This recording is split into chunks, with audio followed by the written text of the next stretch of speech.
You said it very well in your opening statement. I think all the panelists agree, too, that China, we have a problem.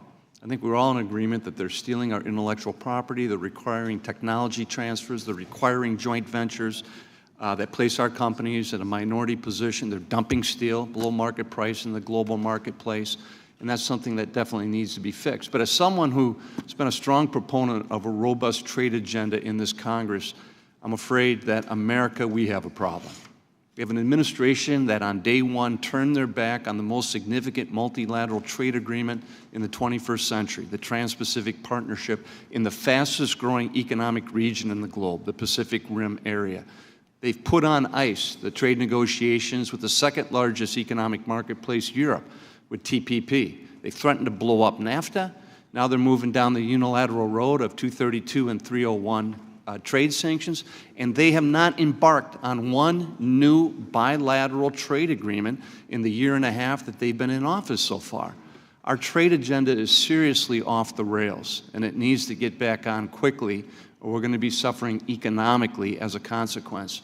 Mr. Dooley, I do subscribe to your viewpoint that I think the unilateral approach makes it too easy for countries like China or anyone else to just retaliate in kind and strategically hurt us where they know it's going to hurt the most. And that's something that should bother all of us. But I want to pick up on a comment that you mentioned in your opening statement, which I think bears a little fleshing out.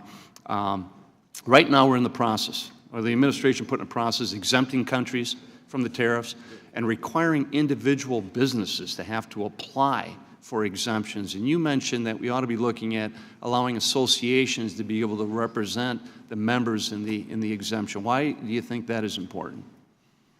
Well, I think Ms. Wilson also commented on this as well. When you have the requirement that an individual company has to apply for an exemption, and it's also kind of a black box process, and if you look at a lot of the companies that don't have the internal capacity, that have the expertise to even go through that process, it is a significant impediment. And it harms businesses such as Mr. Kennedy's that are, just that's not what they do. They build and fabricate. I've heard that there could be a number as high as 6,500 individual businesses applying for some form of exemption moving forward. Is that right, Ms. Wilson? Or? I'm not sure if it's 6,500, but we have almost 1,000 now.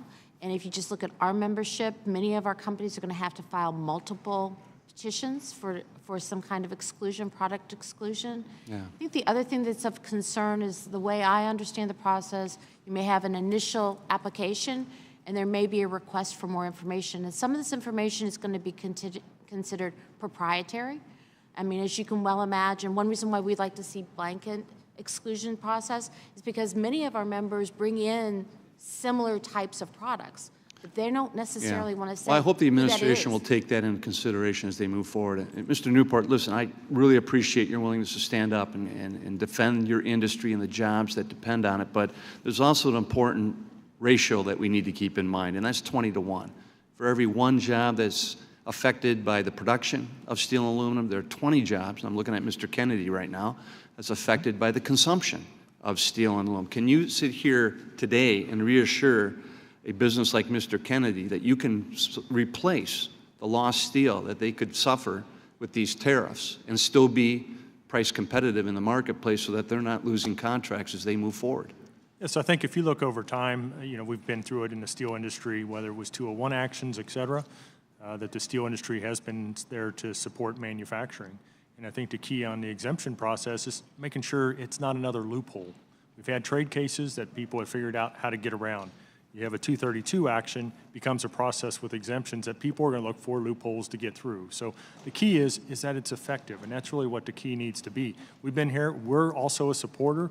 And when you think about from the tier ones going into the auto industry, besides the steel manufacturer, we actually supply parts into the auto industry. Mr. Kennedy, are you confident if the tariffs do move forward that you're going to be able to find replacement steel at a price competitive? Right now, our service suppliers have to get in line at the mill. I mean, there's holes that are missing, and a lot of that's the uncertainty. But there's a lot of fairly freely traded steel from our allies that we need. And then my question on the exemption is, how do you exempt a new school or a new plant or a wing or a modification of a product, a custom product? How do you exempt that? And I'd comment the tariffs are not stopping the imports. Okay. Thank you, Mr. Chairman. Thank you, Mr. Kind. Mr. Paulson, you recognize. Well, thank you, Mr. Chairman. This has been a really good panel and a really good